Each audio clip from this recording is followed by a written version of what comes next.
আসসালামু আলাইকুম। আজ তৈরি করব রেস্টুরেন্ট স্টাইলে মুচমুচে চিকেন ফ্রাই। চিকেন ফ্রাই তৈরি করার জন্য আমি এখানে আধা কেজি পরিমাণ মুরগির মাংস ইউজ করেছি। মাংসটাকে খুব ভালো করে ধুয়ে নিতে হবে। আমি ক্যামেরার বাহিরেও মাংসটি ভালো করে ধুয়ে নিয়েছিলাম। এবার আমি এখানে 2 চা চামচ আদা বাটা, 1 চা চামচ জিরা বাটা, 1 চা চামচ রসুন বাটা ইউজ করেছি। এখানে আমি 2 চা চামচ সয়া সস ইউজ করেছি, 1 চা চামচ টমেটো সস ইউজ করেছি এবং 1 চা চামচ মরিচের গুঁড়ো, 1 চা চামচ হলুদের গুঁড়ো দিয়ে দিলাম। পরিমাণ মতন লবণ ইউজ করেছি। সব মশলাগুলো মাংসের সাথে ভালো করে এবার মিশিয়ে নিব। মিশিয়ে আমি ম্যারিনেট করে 10 মিনিটের মতো রেখে দিচ্ছি। 10 মিনিট পর ফিরে এসে আমি মাংসটিকে আবার একটু মেখে নিয়ে এখানে আমি একটা ডিম ভেঙে নিয়েছি।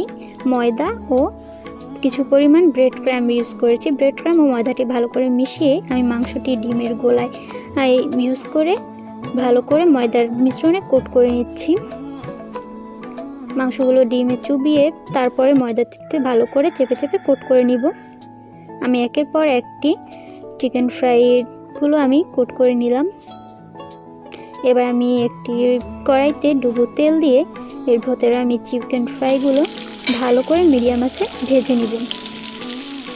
ভাজার সময় চিকেন ফ্রাইগুলো একদম চুলার আঁচটা মিডিয়াম হিটে রাখতে হবে, আর তা নাহলে বাহিরটা পুড়ে যাবে এবং ভেতরের মাংসটা কাঁচা রয়ে যাবে। সেই কারণে সবসময় মিডিয়াম আঁচেই ভাজতে হবে। আমার ভাজা হয়ে গেছে। আমি এখানে 20 মিনিটের মতো ভেজে নিয়েছিলাম মাংসগুলো। সো রেডি হয়ে গেছে আমাদের রেস্টুরেন্ট স্টাইলে মুচমুচে চিকেন ফ্রাই। আপনাদের ভালো লাগলে আপনারাও ট্রাই করে দেখতে পারেন। ধন্যবাদ।